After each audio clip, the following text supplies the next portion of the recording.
Hello friends, welcome back to my channel.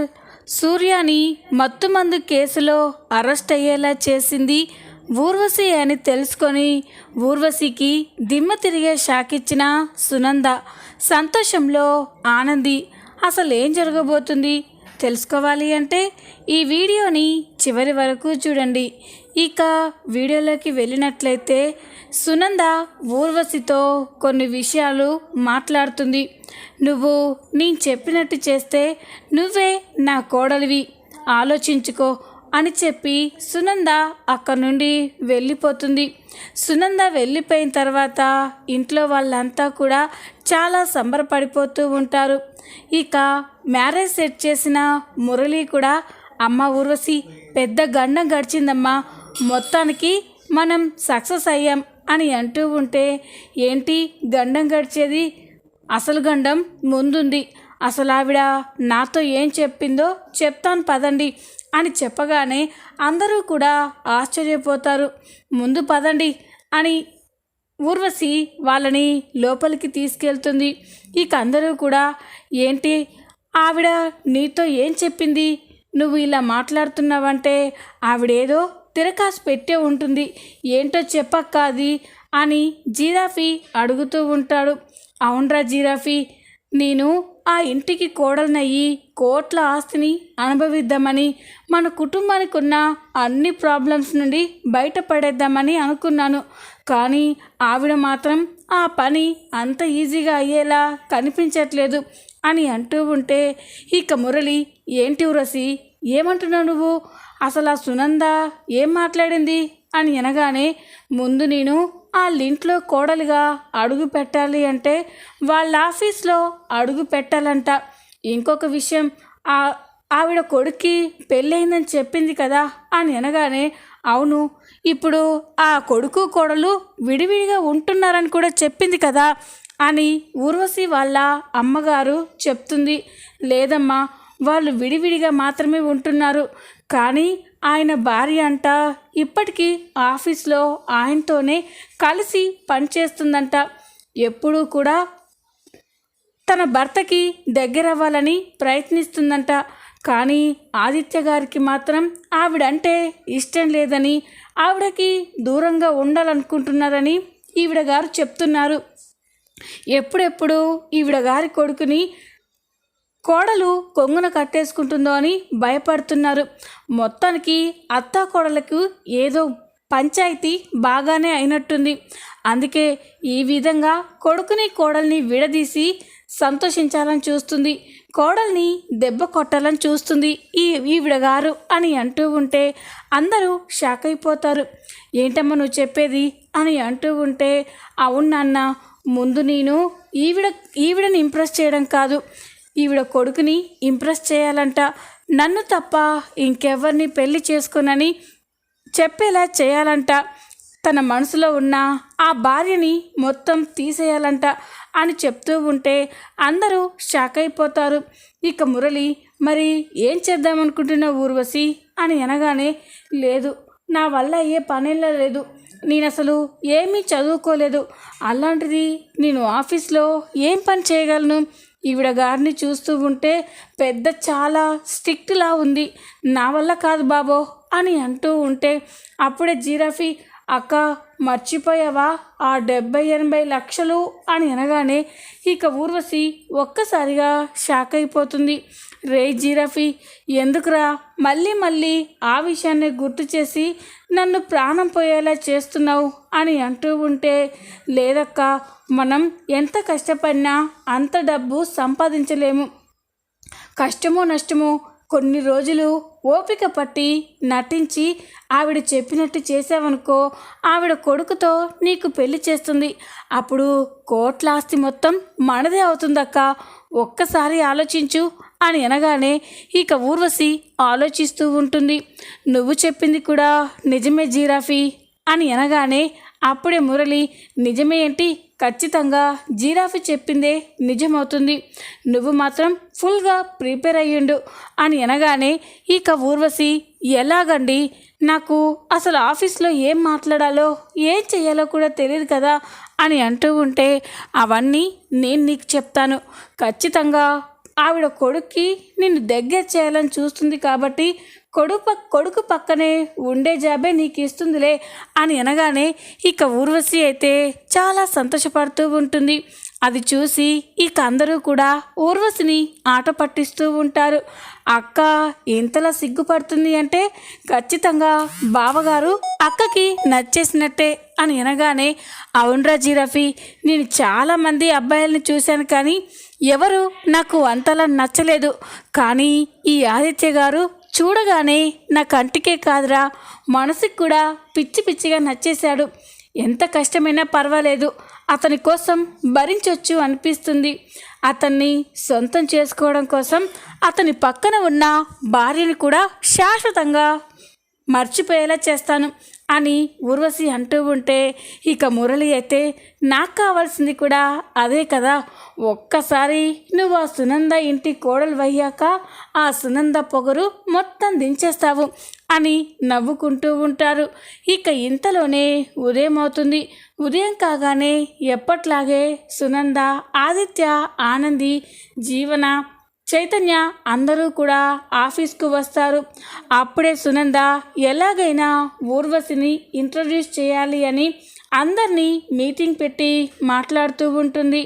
అప్పుడే ఆది, ఏంటమ్మా ఇంత సడన్గా మీటింగ్ అరేంజ్ చేసావేంటి అని అనగానే, అవునరా, ఒక ముఖ్యమైన ఎంప్లాయీ మన ఆఫీస్లోకి రాబోతుంది, అందుకే ఆవిడని ఇంట్రడ్యూస్ చేయడం కోసమే మిమ్మల్ని ఈ చిన్న మీటింగ్ పెట్టాను అని అనగానే అందరూ షాక్ అయిపోతారు.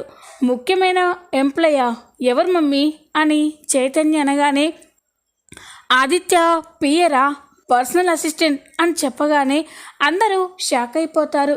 ఇక ఆదిత్య, ఏంటమ్మా నాకు పర్సనల్ అసిస్టెంట్ ఏంటి, ఇదేంటి కొత్తగా అని అనగానే ఇక ఆనంది కూడా మనసులో ఆలోచిస్తూ ఉంటుంది. ఖచ్చితంగా అత్తయ్య గారు ఏదో ప్లాన్ చేస్తున్నారు, ఏమై ఉంటుంది అని ఆలోచిస్తూ ఉంటుంది. అప్పుడే ఇక సునంద, ఏంట్రా, ఈ ఆఫీస్లో లీగల్ అడ్వైజర్ అయిన జీవనకి పర్సనల్ అసిస్టెంట్ ఉన్నారు, అలాంటిది ఈ ఆఫీస్కి ఎండివి, ఈ ప్రాజెక్ట్కి నువ్వే హెడ్వి, అలాంటి నీకు పిఏ లేకపోతే ఎలా? అందుకే నేను అన్నీ ఆలోచించి ఒక మంచి సమర్థవంతమైన ఎంప్లాయీని నీ పక్కన పర్సనల్ అసిస్టెంట్గా అపాయింట్ చేశాను అని చెప్పగానే అందరూ షాక్ అయిపోయి చూస్తూ ఉంటారు. ఈ కలేఖ్య, ఏంటి జీవన, మీ అత్తగారు ఆవిడ అని చెప్తుంది, అంటే వచ్చేది లేడీనా అని అనగానే, ఇంకా అర్థం కాలేదా అని జీవన అంటుంది. ఏంటి జీవన, మీ అత్తగారు ఇలా చేస్తున్నారంటే ఖచ్చితంగా ఆదిత్యని ఆ అమ్మాయికి దగ్గర చేసే ప్లానే అయి ఉంటుంది అని అనగానే, నువ్వేవో ఊహించుకోకు, ముందు ఎవరో చూడనివ్వు అని అంటూ ఉంటే ఇక ఆదిత్య, అమ్మ అది కాదు అని అనగానే, ఆది, ఈ అమ్మ మీద నీకు ఏమాత్రం గౌరవం ఉన్నా నా నిర్ణయానికి ఎదురు చెప్పకు నాన్న అని అనగానే ఇక ఆదిత్య కూడా ఏమీ మాట్లాడకుండా, సరే అమ్మ నీ ఇష్టం అని అంటాడు. ఇక ఇంతలోనే సునంద ఊర్వశిని ఇంట్రడ్యూస్ చేస్తూ ఉంటుంది. ఊర్వశి, ఇక నువ్వు లోపలికి రావచ్చు అని అనగానే ఇక ఊర్వశి అయితే చాలా అందంగా రెడీ అయ్యి ఆఫీస్లోకి వస్తూ ఉంటుంది. ఊర్వశిని చూసి అందరూ ఒక్కసారిగా షాక్ అయిపోతారు.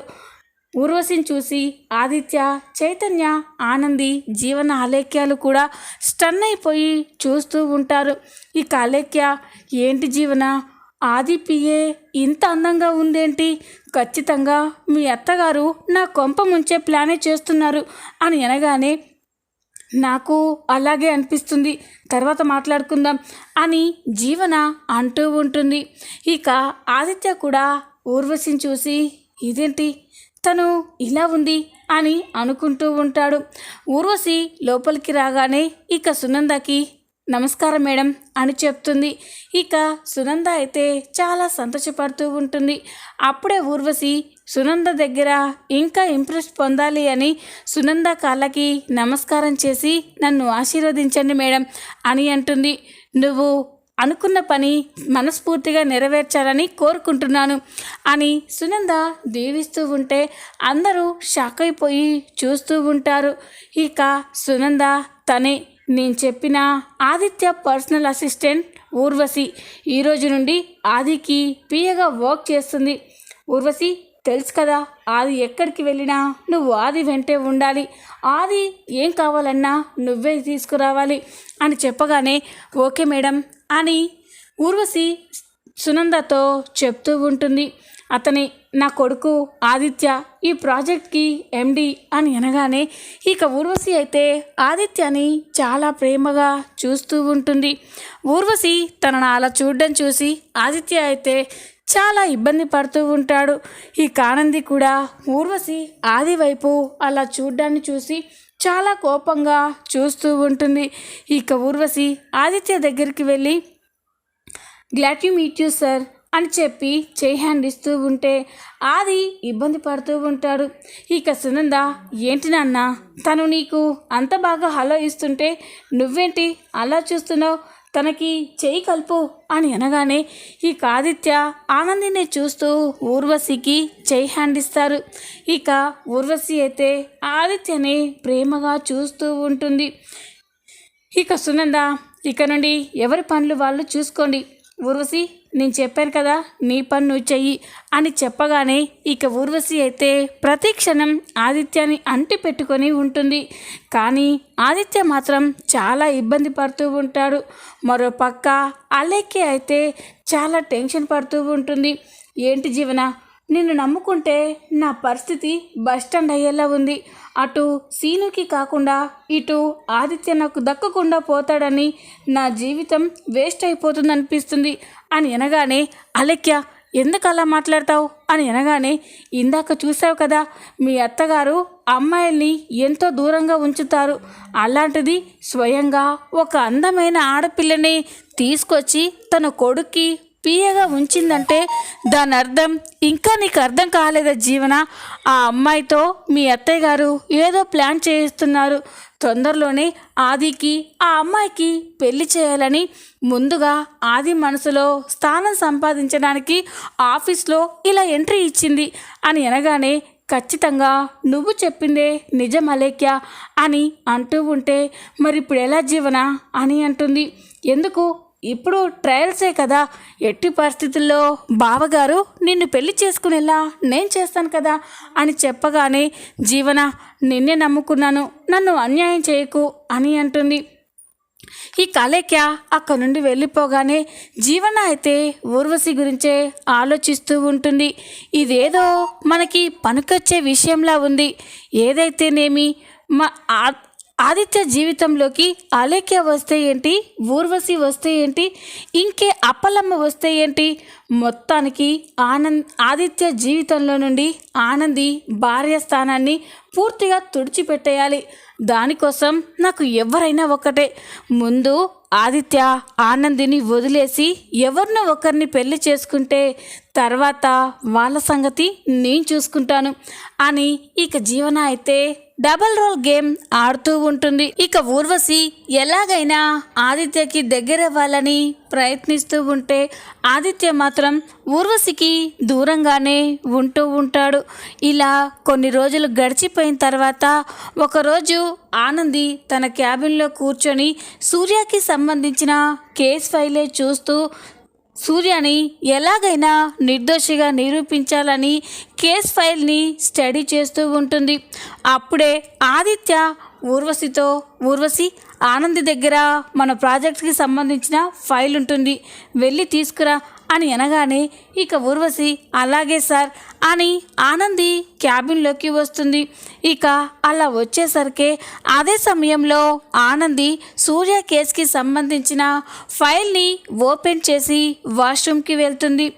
ఊర్వశి ఆనంది క్యాబిన్లోకి వచ్చేసరికి ఈ ఆనంది ఎక్కడికి వెళ్ళింది అని అటు ఇటు చూస్తూ ఉంటుంది. ఇంతలోనే టేబుల్ పైన సూర్య కేసుకి సంబంధించిన ఫైల్ కనిపించడం చూసి ఇక్కడేదో ఫైల్ ఉంది కదా, ఇదేనా ఆ ఫైల్ అని దగ్గరికి వెళ్ళి చూసేసరికి అందులో సూర్య ఫోటో ఉంటుంది. అది చూసి ఊర్వశి ఒక్కసారిగా షాక్ అయిపోతుంది. ఇతను ఆ రోజు నేను కారులో మత్తు మందులు పెడితే పోలీసులు అరెస్ట్ చేశారు కదా, ఇతని ఫోటో ఆనంది దగ్గర ఎందుకుంది అని కంగారు పడుతూ టెన్షన్ పడుతూ ఉంటుంది. ఇంతలోనే ఆనంది అక్కడికి వస్తుంది. ఊర్వశి టెన్షన్ పడ్డం చూసి, ఏంటి నువ్వు ఇక్కడేం చేస్తున్నావు అని అనగానే, అది ఆదిత్య సార్ మీ దగ్గర ఏదో ఫైల్ ఉందని చెప్పారు, అది తీసుకెళ్ళడానికి వచ్చాను అని అనగానే, అలాగా ఇస్తానుండు అని ఆనంది ఫైల్ వెతుకుతూ ఉంటుంది. ఇక ఊర్వశి ఆ ఫైల్ తీసుకొని వెళ్తూ ఉంటే ఒక్కసారిగా ఆగిపోయి టేబుల్ పైన ఉన్న సూర్య ఫైల్నే చూస్తుంది. అది గమనించిన ఆనంది, ఏంటి అలా చూస్తున్నావు అని అనగానే, ఆ టేబుల్ పైన ఆ ఫైల్లో ఫోటో ఉంది కదా, అతని ఫోటో ఇక్కడెందుకుంది అని అనగానే, అదా అతను ఒక మంచి వ్యక్తి, గొప్ప లాయర్, ఎవరో రాస్కెల్స్ ఆయన పైన నిందలు వేసి మత్తుమందు కేసులో అరెస్ట్ చేయేలా చేశారు. ఆ కేసుని నేను టేకప్ చేసి ఎంక్వైరీ చేస్తున్నాను. ఖచ్చితంగా నేరస్తులు ఎవరో పట్టుకొని వాళ్ళకి శిక్ష పడేలా చేస్తాను అని చెప్పగానే ఊర్వశి షాక్ అయిపోతుంది. అంటే మీరు అని అనగానే, I'm Anandi LLB junior lawyer అని చెప్పగానే ఇక ఊర్వశికి పిడుగు పట్టినట్టు అవుతుంది. ఇక ఒక్కసారిగా చెమటలు పడుతూ ఉంటే అది గమనించిన ఆనంది, ఏంటి అలా చూస్తున్నావు, ఎందుకు టెన్షన్ పడుతున్నావు అని అనగానే, ఏం లేదు ఫైల్ వెంటనే తీసుకురమ్మన్నారు అని చెప్పి ఊర్వశి అయితే చాలా కంగారుగా ఫైల్ తీసుకొని అక్కడ నుండి వెళ్ళిపోతుంది. ఇంతలోనే మధ్యాహ్నం టైం కాగానే జిరాఫీ ఊర్వశి కోసం లంచ్ బాక్స్ తీసుకొని ఆఫీస్కి వస్తాడు. ఇక జిరాఫీ వచ్చి, అక్క ఈరోజు నీకు ఇష్టమైన గుత్తొంకాయ కూర వండిందక్క, ఎరగదీశాననుకో నువ్వు కూడా ఎరగదీస్తావు, అక్క తినక్క అని జిరాఫీ అంటూ ఉంటే ఊర్వశి మాత్రం చాలా టెన్షన్గా ఆలోచిస్తూ ఉంటుంది. అప్పుడే జిరాఫీ, అక్క ఏమైందక్క, నీకు గుత్తొంకాయ కూర అంటే ఎంత ఇష్టం, గబగబా తినేస్తావు కదా, మరి ఏం ఆలోచిస్తున్నావు అని అంటూ ఉంటే అప్పుడు ఊర్వశి, అయిపోయిందిరా జిరాఫీ, మన బతుకు అయిపోయింది అని అంటూ ఉంటుంది. ఇంతలోనే సునంద అటుగా వెళ్తూ జిరాఫీ ఊర్వశి మాటలు వింటూ ఉంటుంది. ఏంటక్క ఏమైంది, ఆఫీస్లో నిన్నెవరన్నా ఏమన్నా అన్నారా అని అనగానే, లేదురా జిరాఫీ, మనం ఆ రోజు స్మగ్లింగ్ కేసు చేశాం కదా, మత్తుమందుల పదార్థాలు చెక్ పోస్టులు దాటించాలని కంగారులో పోలీసులకు దొరికిపోతామని అక్కడే ఒక కారులో మత్తుమందులు పెడితే ఒక అతను అరెస్ట్ అయ్యారు కదా, నీకు గుర్తులేదారా అని అనగానే, ఎందుకు గుర్తులేదక్క, అది మన ఫస్ట్ డీలు, ఎంతో కష్టపడి ఆ మత్తు పదార్థాలని అనుకున్న చోటికి చేరిస్తే 2 లక్షలు ఇస్తామని చెప్పారు. కానీ ఏం చేస్తాం, పోలీసులకి దొరికిపోకూడదని అక్కడే ఆగిన ఒక పెద్ద మనిషి కారులో మన దగ్గర ఉన్న మత్తు మందులు పెట్టేశాం.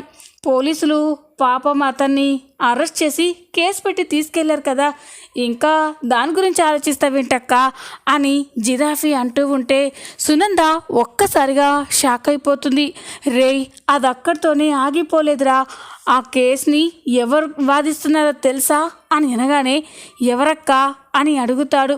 చెప్పాను కదా ఆదిత్య గారి భార్య ఆనంది చాలా స్ట్రాంగ్ పర్సన్ అని అనగానే, అవునక్క చెప్పావు కదా అని అనగానే, తను ఆఫీస్లో పనిచేయడమే కాదురా, తను ఒక పెద్ద లాయర్ అంట, తను ఆ కేసుని టేకప్ చేసి ఎంక్వైరీ చేస్తుందంటరా అని అనగానే జిరాఫీ ఒక్కసారిగా షాక్ అయిపోతాడు. ఈ మాటలన్నీ వింటున్న సునంద కూడా స్టన్ అయిపోతుంది. అంటే ఈ ఊర్వశి నేననుకున్నంత అమాయకురాలు కాదన్నమాట, సూర్య గారిని ఆ కేసులో ఇరికించింది ఈ ఊర్వశినేనా అని సునంద అనుకుంటూ ఉంటుంది. ఇక జిరాఫీ, ఏంటక్క నువ్వనేది అని అనగానే, రేయ్ మన పని పొయ్యి మీద నుండి పెనం మీద నుండి పొయ్యిలో పడ్డట్టయిందిరా, ఇప్పుడు ఏం చేయాలో అర్థం కావట్లేదు, నేను ఏ టైంలో ఆ ఆనందికి దొరికిపోతాను అని భయంగా ఉందిరా, మనమే ఆ మత్తు మందులు సప్లై చేసామని తెలిస్తే మన పరిస్థితి ఏంట్రా అని జీరాఫీతో చెప్తూ ఉంటే జీరాఫీ షాక్ అయిపోయి చూస్తూ ఉంటాడు. ఈ మాటలన్నీ కూడా సునంద చాటుగా ఉండి వింటూ ఉంటుంది. చూద్దాం రాబోయే ఎపిసోడ్లో ఏం జరగబోతుందో. ఈ వీడియో కనుక మీకు నచ్చినట్లయితే లైక్ చేయండి, సబ్స్క్రైబ్ చేసుకోండి. Thanks for watching.